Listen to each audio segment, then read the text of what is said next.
Hey everybody, this is Just Rob. This is me and my beautiful wife, Alina. So I wanted to make a video to kind of go over my journey, a little bit of long COVID, but seeing it from the perspective of my beautiful wife. So we're going to ask a few questions and kind of see her perspective of what it was like seeing me go through long COVID and what was going through her mind. So let's do this. Let's do it. What was your experience when I first got out of the hospital with COVID? Because we didn't know I had long COVID. What was your expectations? Like me getting discharged, I know I was in the ICU pretty bad. I came out alive. What were you thinking? You're like, oh, thank God this is over. Or what were you thinking? I wish I said thank God it's over.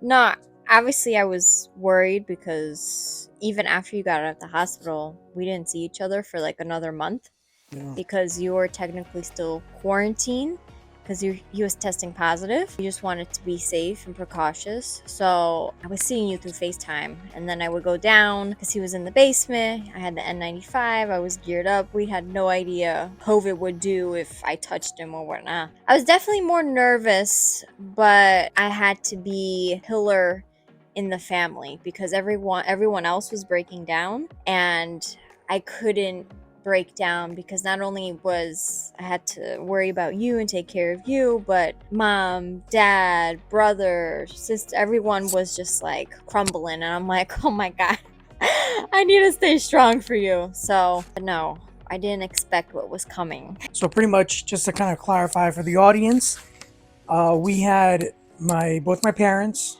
her mom and her two brothers, my brother, his wife, also a daughter, everybody, my sister, everybody, my two nephews. So everybody was extremely worried when they found out I had COVID. I was being hospitalized, and then we had friends also. So pretty much everybody around me was like extremely stressed because I think everybody was thinking in the back of their minds that maybe Rob wouldn't come out the hospital. So you felt like when I came back home from the hospital, you felt that you had to remain strong and a little more stoic. Yes. So that because I actually don't remember you crying, or you really did a good job bottling all that up. Not saying that that's healthy, but you were really stoic. And I remember you were like very positive. You were very happy. Like you were really good putting a front of like trying to convince, I guess you were trying to convince everybody, hey, we're okay. When did you feel like, man, Rob is still not back? Like something's wrong.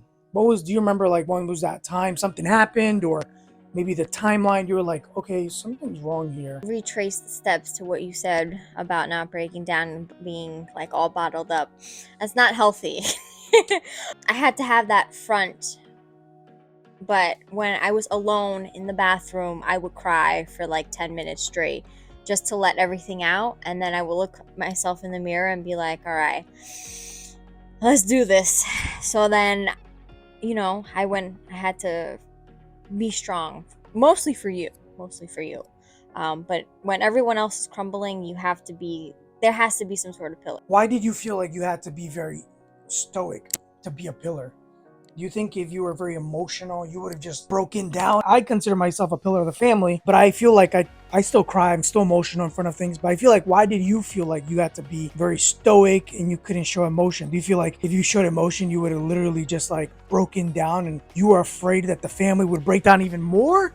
Like they would get more emotional? Or why do you feel you had to put this front up? I think mainly because through our marriage, you're always like, you're the head of the house. And then I had to take time off. Finances were a mess. Like I had to be on top of the bills. We had to pay our car, our rent. I had to become head of house. I felt like if I broke down, then that would probably make you worse. Okay. Like I didn't want to stress you out because you went through a rough experience. I wanted you to be calm, cool, and collective while you're recovering, and I wanted to take on that burden that normally you would take on. And let me tell you, it was not just me. I prayed. Definitely had a big part of that, because if not, I would have been a complete emotional wreck, a meltdown. That kept you zenned out. Yeah, but not healthy, because a couple months later, I started breaking down. It was just later on, the emotional. You paid the price later. I paid the price later. What are some? I think a lot of people sometimes on my interview on Raylan's channel or on my channel,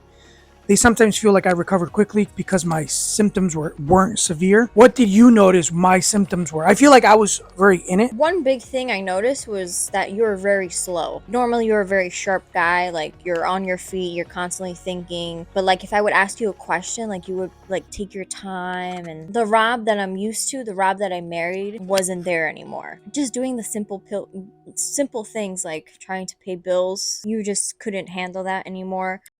Seeing you like in bed, getting in and out of bed, you were really slow. You would have night sweats, night terrors, and like I would be constantly on edge because you had the oxygen tank next to you, and like I would be worried, like what if you stop breathing. I would check your pulse ox in the middle of the night to make sure it's good, just in case I had to call 911 again. Relearning to walk because you had trouble walking. My husband wasn't there. I felt like more like I was a nurse, that I had to be there and take care of you, physically, emotionally, mentally. How did you feel seeing that? Especially, I know I tend to be this strong, outward guy, especially in our family. I'm the head of the house. I tend to be very, very proactive about taking care of stuff. I'm ahead of the game. I like to be aware and ahead of everything. And here I am. I could barely think. Definitely couldn't have deal with any responsibilities. I'm in and out of bed. I barely can walk. I remember you were making me lentil soups and split pea soup, and we had to go to a gastroenterologist. I had to go see a psychiatrist. I was put on Ativan, right, which was a very strong medication. I would wake up. You left me. I remember every night you would leave 3 shirts for me next to my bed, and those 3 shirts weren't for 3 nights. Those 3 shirts were for one night, because I would wake up sweating and horrified, and then I would try to go back to change my shirt. Seeing all this, how it's affecting everything, what's going through your mind? It was a really crazy experience because I remember we had to go to IKEA. We changed up how the whole basement looked, changed the bed, the curtains, everything. Everything was just changed to help you soothe. Even the bathroom, like the curtains had to be changed. Anything that reminded him of quote unquote dying from COVID in that basement had to be changed because it would be a trigger. When that happened, I was kind of like, oh man, this is kind of serious. Like, and I never thought like you were making anything up.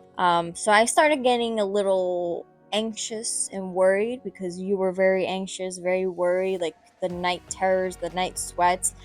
And I'm just thinking, sometimes I look at you when I'm in bed, you're sitting on the chair, you look like you're dying inside. Like you don't look like Rob. Your eyes look like just like a blank stare. And I remember you were scared to be on narcotic. It was just a huge mix of emotions. Even now, trying to think about it, trying to like talk about like little details of how I felt, like I dug that deep inside and locked it up and threw the key, because it was just, from a wife's perspective, not a place that I would want my husband to be in again. So I just rather toss the key. It's very traumatizing. Yeah. So you don't want to peel those wounds back out. How did you feel? Like, you're seeing this, you're describing what you're seeing, but you're not describing how you felt. What were your fears, your insecurities, your anxieties? What were your thoughts? So at first, when you first told me you had got COVID, I was nervous. But I was like, okay, that's fine. Go.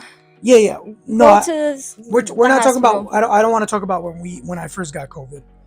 I want to talk about, I got home. Mm-hmm. Rob is finally here. Thank God. What made you go, you're seeing me, I'm not getting better. You're seeing what you're describing. Mm-hmm. What are you thinking then? Oh crap, when is this gonna end? Yeah? Yeah. Because you got home, I'm like, okay, this is gonna take a couple weeks. I'm gonna give it a couple weeks. I thought the same thing. And then it went 2 months, 3 months, 4 months, 5 months. And we were going to the doctors like every single week. Yeah. And 6 months. And it's like, he's not getting better. Some things got a little bit better. Yeah. My stomach got better. I could eat solid foods. Yeah, you can eat more. You can walk again. Yeah, I was able to walk. But you're always tired. You were always sleeping. You had the brain fog. You really couldn't think. I asked you a question. I have to repeat it a couple times. Many times, I remember. If we went out, you would just like drag along, and then you would have to wait in the car. Yeah, you would go shopping, and I would just wait because I was too weak or whatever. Yeah, and then 7 months, and we're thinking, okay, let's maybe try to go back to work. No This was a year. I tried to go back to work. like a little before 12 months. So it was like 11 and a half months I tried to go back. Yeah, so you got COVID early that year in January, and then you took 1 year out. You were out for I one tried to whole do 6 year. months. Yeah, you tried to do 6 months. And then I noticed I got disability for 6 months. Then I stopped getting paid. Yeah. And then I was like, man, I got to keep going. Because I was like, I'm not recovered. I'm like, I don't know. I didn't want to because I wanted to make money, but I just couldn't. Yeah. So we're like, okay, maybe at that point, I think we were trying to do a month-to-month basis. And we're like, all right, maybe. But at 6 months, I was like, okay, this is going to take a year. I'm thinking, okay, a year. Yeah. So December, I tried to go back to work. And that didn't work out at all. And why did that not work out? Oh yeah, I went back to the job I had before, and it was a very stressful job, and it's 12 and a half hour shifts. You're working with patients. I work in a psychiatry unit. So, patients are trying to pretty much punch you out, cursing you out. And, sometimes you have to manually restrain them, like physically restrain them. You have to medicate them with a needle. So it could be a very laborious, physically demanding job. And I was very weak because I still had the fatigue. I still had the brain fog. I couldn't think as clearly. I went back and I told my manager, I was like, I can't do this. And I remember she told me, she's like, you're not the same Rob. She's like, something's wrong. Yeah. And I was just like, I told her, and it sucks because I'm I was probably one of her best nurses on that unit. And I take pride in that. I tend to work hard. I take care of my patients. I go hard at work. I don't go 90%. I don't go 99. I go 110. And I think that's what caused me to get sick in the first place. That I'm kind of this 100% extra OCD Rob. Because December I was having some good days, followed by bad days, good days, bad days. So it was so annoying. I didn't know what was. This disease was so unpredictable. That's the part that was so hard, is that I would have a good week and I was living life. I wouldn't do anything crazy, but I was able to shop. We were able to go to Costco. I was able to hang out with my friends. I could drive. That's a big one. Being able to drive was a big deal. I could drive that week. I could drive every day that week. And I was like, man, I'm living life. This is awesome. But then, I would do something that may put me over the edge, or with no explanation, I would just relapse horribly. And that's what they call it, post-exertional malaise. I would just, and then for a week, I'd be bedridden. The fatigue was so bad. I couldn't drive anywhere. Did you at that point think all right, that's it for Rob? He's never going to be, the thought of Rob recovering, were you still hopeful? Or were you nah, this is going to be him for the rest of his life? I got to figure this out. Because I'm the breadwinner. So there's a lot of, that alone brings a big financial stress. And not only that, but the house, I organize the house in the sense that if we make plans, I'm very on top of it. I'm like, babe, Saturday, we don't forget. And you're very forgetful. You're like, oh yeah, all right, we'll go, Saturday, and I have to kind of remind it. I drive the house forward. Did you feel and at this point you were doing a lot of driving, which was exhausting for you. For my personality, I enjoy driving the house in that sense. For you, it's exhausting. You're like, man, you don't enjoy this. So for you at that point, you're like, man, Rob, I can't wait. He's going to definitely get better. Or are you giving up hope, or how were you feeling? Honestly, I don't even remember how I felt. I was a bit nervous for sure, financially, but somehow everything got paid and we had just enough left over at the end of the month. I don't know. I think at that point I was just trying to survive and to just keep the ball. You weren't thinking about, is Rob going to get better? You're just like, I got to keep doing this. Whatever I'm doing, I got to worry about finances. I got to go work more. You were like, I got to just keep doing and not let the family crumble like us. Yeah, my number one priority was to take care of you. You were my nurse. Yeah, so I was your nurse, so that was my number one priority. Even though you weren't getting better, I just wanted you to be comfortable. I had to go back to work because I took time off to take care of him. Even at work, in my work's bathroom, I would go and cry just because I was so overwhelmed. I was so anxious. There was something inside me that said, you got to continue surviving and continue moving forward. And my personality, I'm very chill. I'm very laid back. So all of this is so overwhelming and so stressful. I don't know how, honestly, I handled it, but I never gave up hope. I thought that I would never get Rob back 100%, but if you were back 80%, I'd be cool with it. We also wanted him to get a job that was very minimal stress, and the school nurse just kind of aligned well with that. And as a nurse working in the hospital, that could be like a little bit of a downgrade. Taking that job, I personally think zooming out to 2023 right now was the best decision that we could have made for your health. You had a lot of time to research. Yeah. Research about your health, research about long haulers, and then you were able to find the polyvagal theory. I remember one day, I did a four-day. I just wanted the money. We needed the money. I wanted the money. I was tired of being so broke. Like, you know, especially we live in New York City. Things are expensive here. Yeah. So if you want to go out to eat, it's expensive. That was probably one of the most painful 4 days I ever worked. Because I remember, and it's one of the most chillest jobs, especially when you come from the hospital. It was so hard because my POTS symptoms and my long COVID kicked in. And I remember I was so dizzy and nauseous. And unless you have POTS, you really don't know what it's like. Like, it is miserable. Like, I was full. Like, first of all, because of POTS, your blood pretty much settles down in your legs. So your brain fog is extremely, like, it's worse than when you have normal long COVID. You're dizzy. You feel this crazy fatigue because there's no blood going to your brain. So you can't think. Their energy is just not there. Remember, I worked that 4 days that week. I worked it, but I would cry. I was literally crying. I would lock the door and I would start crying in the office. And the kids would knock because they had to come see their nurse. And I would dry my tears and I would open that door and I would see the kids. And to this day, like, it's really hard for me to think about it. Thoughts going in my mind. I'm like, man, I'm the breadwinner. I have to take care of my family. We need money now. And I was like, man, I can't do, like, I was like, Rob, this isn't sustainable. I can't do this. And this is already after the year. So I tried to go to the hospital. I couldn't do it. I had no choice. I started looking for another job that was very part-time. That's why this per diem school nurse was a blessing. If you're in the nursing community, working in the hospital, there's something about the nursing culture that's very hierarchical. It goes by hierarchy. So you're looked up upon if you work in a hospital because you have cool skills or whatever. To kind of clarify, I have experience in the medical side. So I worked on something called a medical surgical floor. I worked through COVID in the medical surgical floor. We did a lot of stuff the ICU did. So, like, we gained a lot of medical experience. I was pretty much burnt out. So I wanted a job that was more chill, and psychiatry was that job. So I made the right choice. And so a lot of certain nursing people around me were like, man, Rob, this is a dumb choice. Now, just imagine that. And, you know, you kind of go by this hierarchy. So what Elena was saying was that when I became a school nurse, in the nursing world, I am throwing my career away. That's what you're doing. You're taking the key to your career and you're throwing it in the garbage. Because now, depending how long you're out there, it's going to be hard for you to get a hospital job. And then people, you know, they're going to want you to have hospital experience. And there's all these things that come with the nursing culture. So yeah, that's what my wife is saying. When I became a school nurse, it was the best decision. But in the nursing world, and by some colleagues, it was the dumbest decision. A lot of them thought I was lazy. Some people were like, oh, this is all in his mind.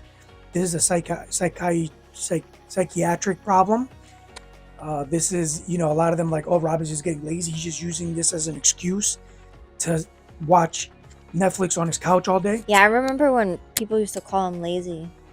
And it would frustrate me because they wouldn't see him at night or trying to get in and out of bed or trying to do the simplest things that's like easy for me, like to pay the bills. And he's over here struggling. And then he has never been or is a lazy person. Like, he was truly suffering. And then people just didn't understand. And, you know, that's okay. But I would get pissed. Ill intention, like people just, I guess people trying to be helpful and stuff, and they just, like you said, they just don't understand.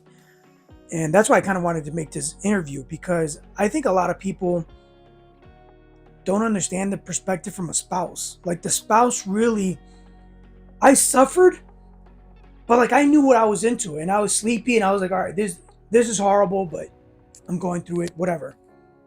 Don't get me wrong, I had a PTSD. I was going through a lot. Okay, there's a lot. I never had PTSD. I suffered from anxiety before, I had like a few panic attacks in my life, maybe one or two, three, maybe three, but never like this. So for the year and a half or year and 8 months, you're pretty much in survival mode, right? You're my nurse. In the beginning, you're like you're like my personal Hot nurse. hot nurse. You're my chef. You're my butler, my maid. You're my driver. Yeah. Like you do everything. You did everything for that, especially in the beginning, because I couldn't even walk. I walked so weakly. And I remember going to the park and I couldn't walk the park. So we borrowed a wheelchair from a friend of ours. I had to push you. And you took me, we went on the wheelchair, and that was the only way I could like go see the park. I am a 5'1", 110-pound woman trying to push this 200-pound man, almost 6 foot, in a wheelchair around the park multiple times just so he would get fresh air, look at the sun, live a little. Yeah.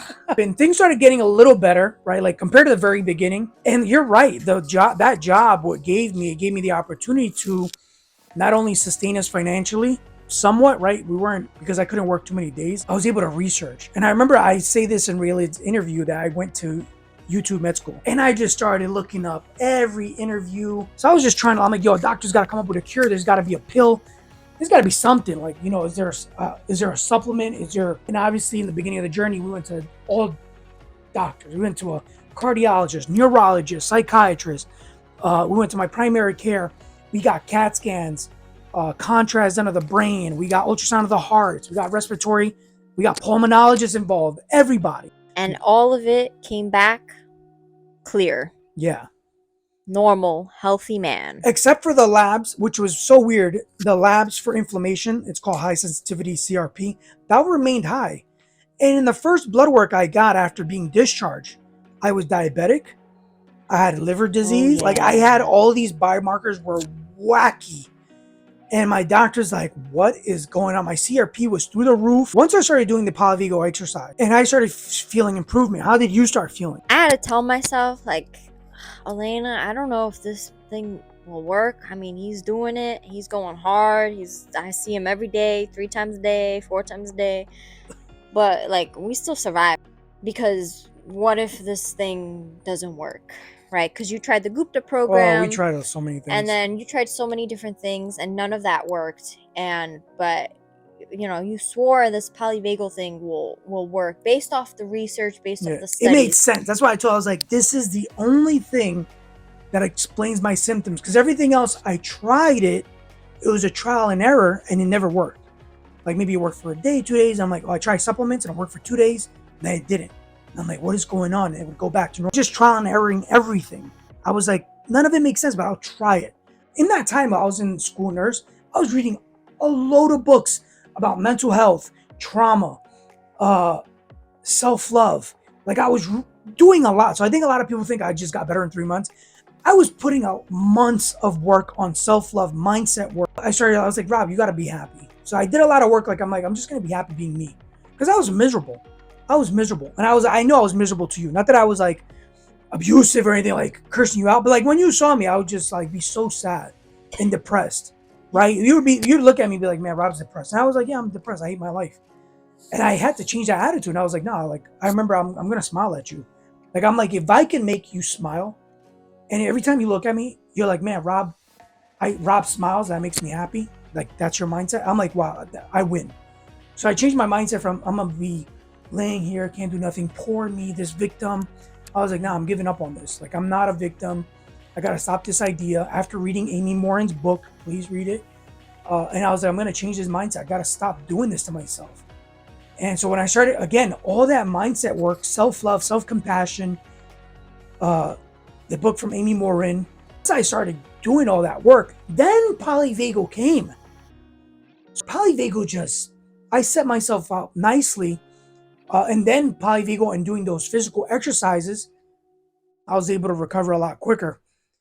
Did you notice, was there a time where you're like, oh, he's back? Polyvagal he made a whole video about that. You can click the little thing up here to check that out. I also want to add that while he was doing the polyvagal and like the meditation and stuff like that, prior to that, he was taking so many supplements because again, he was doing a this lot. research, and then people are like, "Oh, take this with this, and then take this," and all of a sudden, he's taking 20 different supplements. Yeah. And some of those supplements helped, but then And it didn't. it didn't. So, but then doing the meditation, the breathing, the polyvagal, that really started changing him drastically. And I don't know, I didn't ever think, oh wow, Rob's back. Like, you know, because I'm thinking back to the time where, you know, you were good for a week and then you relapsed. But then, you know, you were good and then you started getting better the next week and then the next week. And I was like, oh man, I heard him doing laughing yoga in the shower. It would freak me out because it's just a man laughing in the shower. Yeah. it's just weird. Yeah.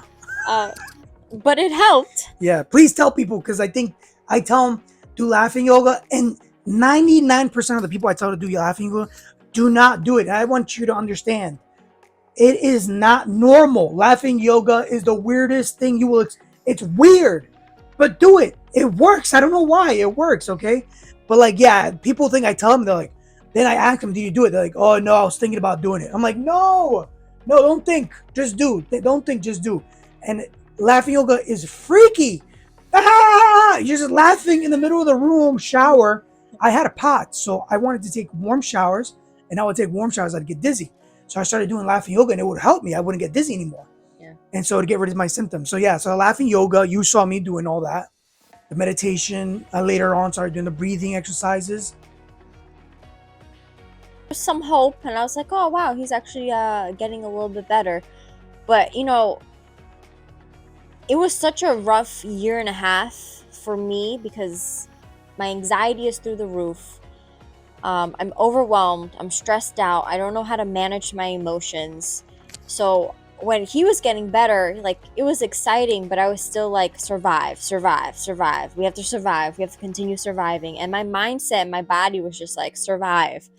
And I saw him getting better, but I was still like, I had panic attacks. I had anxiety. I would go to work crying. She would not tell me this, by the way. I would not tell him it was this. her way of protecting me.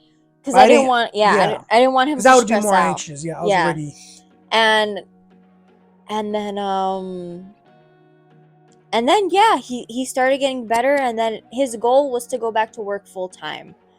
And it took him, I don't know, how long did it take you? It was like, I went to work, it was like 2.5 months before I went back to work.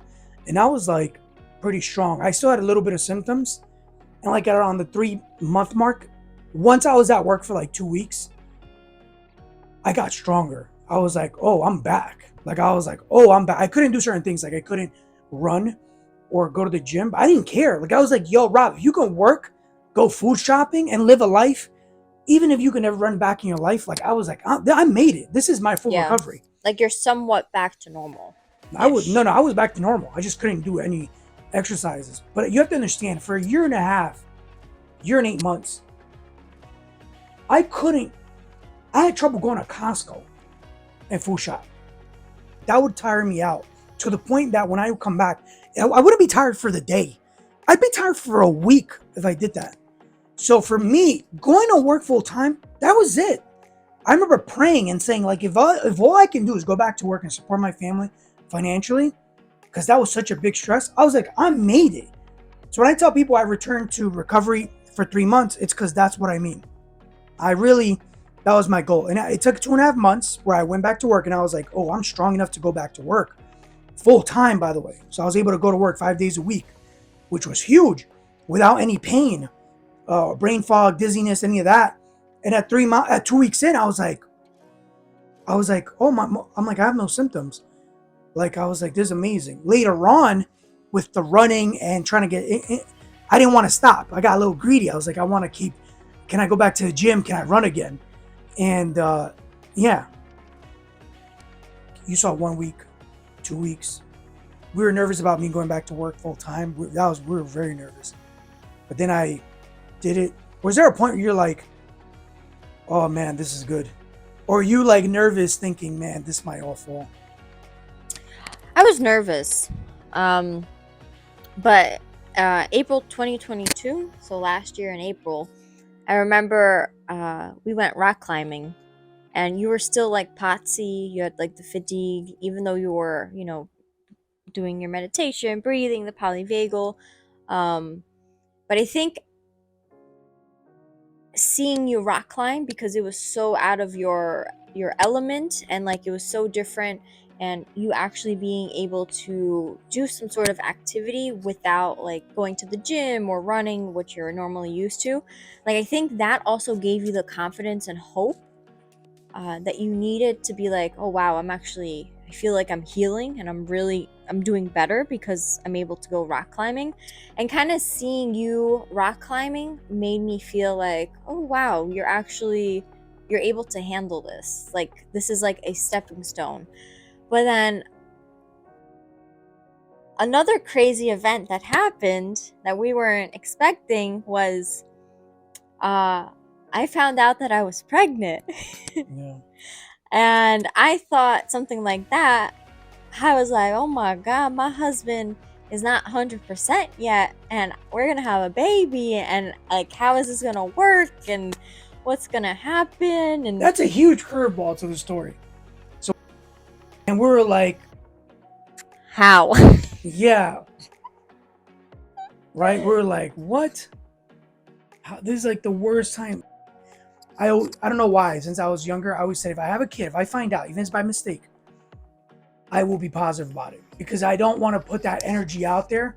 I don't want to make my daughter in any way, or son in any way, feel that I regret having that, her or him. I was like, I made the mistake if I wasn't aware of it. And I want this baby to understand that it's the most treasured thing in the world. So that's why for me, I found out I had a lot of negative thoughts, right? I was anxious. How am I going to make money? I couldn't work. That's why working was a big deal. I was like, I just need to get back to work. If I'm healthy enough to go back to work, I'm good. But that added onto my anxiety. Yeah. From the anxiety that I had with him being sick and unwell. Oh man, I was a complete mess. It was, yeah. You did a good job hiding. By the way, my wife is very quiet. I'm very talkative. So she's very good at hiding her emotions. Didn't get down deep. And I'm very good at vocalizing my emotions. Yeah. So, yeah. So my wife, she doesn't like that whole time. I didn't know she was getting panic attacks at work, or she had a lot of anxiety. I had no idea. I also wouldn't be aware. Like my fatigue and my brain fog was so bad. I remember talking to you in the middle of the kitchen, and many times, not like once in a while, many times, I would just talk to you and say, "Hey, babe, I forgot what I said. What was I talking about?" And Yeah. you're exhausted of like, you would tell me, "Oh yeah, you were saying this," and I'm like, "Oh, okay, okay." And I would keep talking. I'm like, "Oh, babe, I forgot again. I'm sorry." And that was how we would talk. Yeah, so from a husband and wife perspective, if you're going through long COVID right now, or um what's the other POTS, MS? MECFS. MECFS, POTS, and your spouse to the person who is dealing with that, it's rough. I feel you. It ain't easy. And it feels like you're alone, but you're not alone. And, you know, polyvagal was a big help in our life. And hopefully that's something that can help you and your spouse. One big thing is, if you're the spouse that is well and the caretaker, or has to be the caretaker, just be completely understanding that your spouse, the sick one, is not making it up, that this is a real disease. They're not 100% who they are. So a lot of the responsibilities are on you. And if I were to go back and change one thing, I think I probably would have gotten a therapist sooner in that journey, just to be able to talk to somebody about that, because I felt alone. Because again, nobody understood from a spouse perspective. Like, okay, your husband's sick. Is he really sick? Like, he's lazy. And you're hearing all of these thoughts from people who are not there with you in the trenches. And it's like, oh my God, like, I don't need none of this. It got to the point where, I started just not talking to people because nobody understood how I felt and nobody understood Rob. And again, people were very kind, very sweet, very helpful, but I felt like we're just surviving, and I had to do my best to survive. But I was anxious. My health, while taking care of him, started to fall apart. Not physical health, but mental health and emotional health. And it took me a long time. It actually took me getting pregnant to start working on my emotional well-being, dig up that trauma, right? To get that key back, to unlock it, to open the box, to talk about it, to work through those emotions, because I knew that this is going to be a new chapter in our life. Rob is healing. I need to heal too, not just for us, but for this baby. And having a loads of stress while pregnant is not healthy for neither mom or baby. So I really needed to go back to the Zen Elena that I was, but better, because I needed to work through that trauma that I went to, because I kind of had a little bit of PTSD in my own way as well. One big thing that really helped, and I know this is crazy, not only was like laughing yoga, I tried breathing, we did cold plunges, that really soothed me, but also reading David Goggins' book. I'm telling you, his mentality was the mentality that I needed to be in throughout my pregnancy, but also be really loving and have compassion for myself in order to take care of me. So I needed to put the brakes on. Okay, we're no longer surviving. We need to start thriving. And we're in that good state that Rob's getting better. I'm getting, I need to get better. I have a baby coming. I need this new chapter to be a positive one. So emotionally, mentally, everything took a toll. I got a therapist. I read David Goggins' book. I started doing polyvagal too. I needed to calm down my nervous system. I needed to meditate. I needed to do laughing yoga. It was really weird, laughing yoga. And I needed to do the breathing exercise as well. We did cold plunges, and all of those things really helped me. All these things helped you with your anxiety and all these issues that we were going through, right? Because your mental health was not in a good place. No. And by the way, David Goggins, if you don't know, you should definitely know him, but look him up. He sells a book on Amazon. I'll put a link down below. I recommend his book. His book is up there somewhere. His attitude is about keep pushing harder. He has this saying, who's going to carry the boats and the logs? And it's sort of this thing where nobody in life is here to save you. You got to save yourself. And so if you're going through long COVID, it's not about necessarily for him, it's like about pushing himself. You physically right now is not a time to really push yourself, but it's about not giving up. And, my wife was like, I'm not going to give up, even though all this trauma and everything. And now we have a baby on the way, and now she's pregnant. And now she knows she's got to take care of her mental health, not only for the sake of her, but the sake of for our baby. And so that took it to a whole nother level. And that's why I think you started doing the laughing yoga and you started really seeing the benefits of all that. I was not anxious when I did laughing yoga and breathing. If I missed a day, then it was not a good day. Yeah. So those things became part of our lives. Now we don't do it much. Yeah. But we're thriving. We're feeling better. And there's definitely hope out there for those that are going through this. Like, it's rough. It's hard. And it feels like it will never, ever end. Yeah. But there is a light at the end of the tunnel, for sure. Yeah. The only thing I would say is that when I talk to a lot of people, I've donated hours to people on Instagram, on the phone call, to people suffering from MECFS, long COVID, POTS, and hours. I mean, I've been on phone with people. My wife knows because I'm in the car ride calling these people, talking to them. Free, mind you, free, because I just feel like this information should not be behind a pay gate. So I just wanted to help people. I make money as a nurse, so I'm like, I don't need I don't need your money as a coach, right? So one thing is, people are so, this thing upsets me, so undisciplined. So if you have long COVID POTS and all that, I see it, I hear it on the phone. You know, it's like they have this attitude of like, and I understand because I've been there. So it's not like I haven't been there. I've been there. And there's a time and place. So maybe right now is not your time. But there's a time where I remember people are very like negative, very like, oh, I can never get better. They give up hope. And they're like, you know, nothing works, nothing works. I'm a victim, I'm a victim. And I'm like, have you, and I'll talk to them and I'll tell them, these are the exercises you have to do. And I'll call them a week later, or, you know, I'll DM me. And I'm like, hey, have you done it? Have you done the meditation, the laughing yoga, blah, blah, blah, a million things. Have you done it? No. Have you read this? No. And that upsets me because I know you can get better. I know you can. You have to believe that polyvagal works. You can have doubts, but you have to have some sort of belief. You have to have a little bit of faith and just try it out. Don't just say this doesn't work. This is so dumb. Oh my God, it doesn't work. That was my attitude towards brain retraining, and that's why brain retraining really didn't work. Because I was like, this is so dumb. The explanation made no sense to me. But with polyvagal, it made sense. So I was like, I'm going to give it 110%. You have to be disciplined in your recovery. It's not easy. I did not feel like meditating. I felt like napping when I was doing the meditation. But you know what?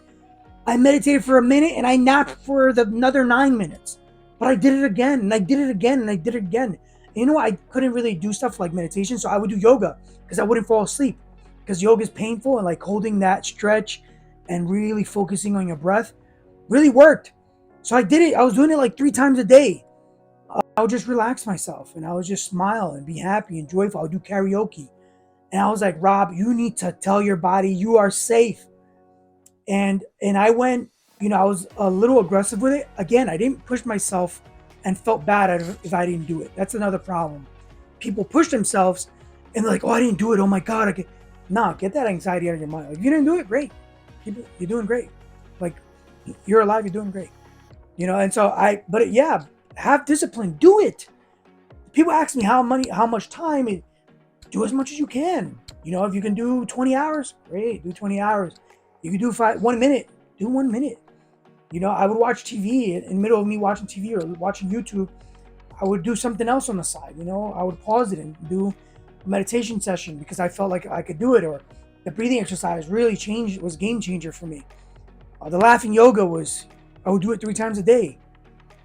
And you just gotta be disciplined about really doing the recovery exercises.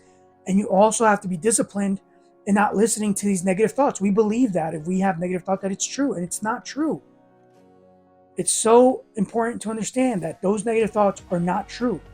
Your mind just gets creative and it starts wandering and starts thinking things that are dumb. It does not make it true just because you thought it. So you have to understand, sometimes if you feel anxiety, you shouldn't, like, if you feel like you're a loser or lonely or all these negative thoughts, you can decide not to listen to it. You can say, these thoughts are not true, and that's okay. I know what's the truth. I know the truth is I can get better because Nurse Rob or Just Rob got better. I know the truth is I can heal because so many people on Raylan's YouTube channel have gotten better. I know because of all this evidence. Be super kind and loving to yourself, but be aggressive with your practice. We'll do another video, Q&A with me and my wife if you guys want to in the comment section. Put any questions you might want to see, or I really wanted to get this perspective because I know that from a spouse, that's your support system. And you can send this video to your brother, your sister, anybody your parents and your spouse, anybody that's supporting you. Send it to them if it helps. I'll try. If you have any questions, please leave those questions below. I know me and my wife, we would love to answer more questions if we can help you in any way. One last thing before you watch another video of Rob's. Just know that you'll never go back to being normal. You're going to be better, because once you start doing these exercises, once you really solidify polyvagal in your mind, and your mindset will change and you'll be better. Because Rob Rob before, like, he was type A, stressed out all the time, like really hard on himself. But I love this Rob a lot more because he understands his boundaries, he has limits, he knows, like, not to get too stressed, especially if he has a big decision to make. Like, it's just better. And he takes life more fun. Like, I think we lose that because we're you got to make money, you got to have a career, you got to do all that, but have fun in life. Find that joy again and really enjoy the process of healing. And you have to truly believe that this thing works. Like, there's living proof right here. Like, I've seen it from my own eyes. And I didn't believe it's possible, but this laughing yoga is really good. This new normal that you'll experience after you're fully healed is so much better than who you were before. That's such a great point that you brought up. The person you were, you have to kill the person you were. That personality that you had, I remember a big priority for us was finances. Like, I wanted to make more money, right? We're in New York. We need to make money in New York. That's our mentality. As a New Yorker, if you're a New Yorker, you know your mentality is, I gotta make more money. You get it. Like, you know what I mean? You gotta make that bread. That's what we say in New York, right? So my mentality was, gotta make money, gotta keep making career choices, I'm stressed about everything. Everything has to be perfect. I was a big perfectionist. I was a big people pleaser as well. Couldn't let anybody down. And I think now my wife is telling you she loves the new Rob because she took a burden on this. I was very stressful on her. I expected her to be perfect. I had these perfect expectations on you, it's not the correct thing to do because you're not perfect. I sort of treated you the way I treated me. We need to get business done. And I'm the complete opposite. I'm very chill. Yes. Yeah, you're very too chill. That's why I was like, no way. My wife's got to be on point. And that stressed her. She's like, oh, Rob's always on this, always worried about this. The house got to be this. You're always worried. It always stress you out. And now, after polyvagal, I still think I'm type A, but I feel like I'm type B. Like, my career is not number one anymore. I'm lucky where I am now, but I took a pay cut to be where I am. Now, the new Rob says no to money. Like, that's not my priority. My priority now, when I got that job offer, was, how is that going to affect my family life? How is that going to affect my stress levels? Because I knew if I was stressed at work, I'd be more stressed at home. Would I bring that work home? And so I thought about a million other things before I thought about money. And so that's how you know that Rob didn't exist. Because that Rob before would have grabbed the job. Took it, yeah. Yeah. Completely different than what I was before COVID. Completely. And I love it. I love that I enjoy life more with my wife. My wife loves me so much more because I'm less stressed about things, and I see the importance of that. I see the importance of stress, right? Of not stressing about things, and also learning to enjoy life. I thought before I had to earn it, and I was like, man, if I'm not earning life, I can't enjoy life, like, without suffering. And that was a big belief I had to get rid of. It's okay that you're not always making a career move or always moving forward in some sort of way. Right? You could just enjoy life. There's nothing that don't feel guilty about. And it will be so much better. Like, will you make more money? Like, I think that's what people think, like, oh, I'll be better, I'll make more money, I'll be successful. Success does not mean more money. Be very careful. I thought that, and that's not true. And so you will be successful. You may not make more money, but you will be successful. You'll be happier and more joyful and a better person. And so, yeah, everybody. And like, the way I want to end this, just like I end everything else, is never, never, never, ever give up. Never give up. I'll see you guys. Thank you for listening. Watch my next video. Mic drop.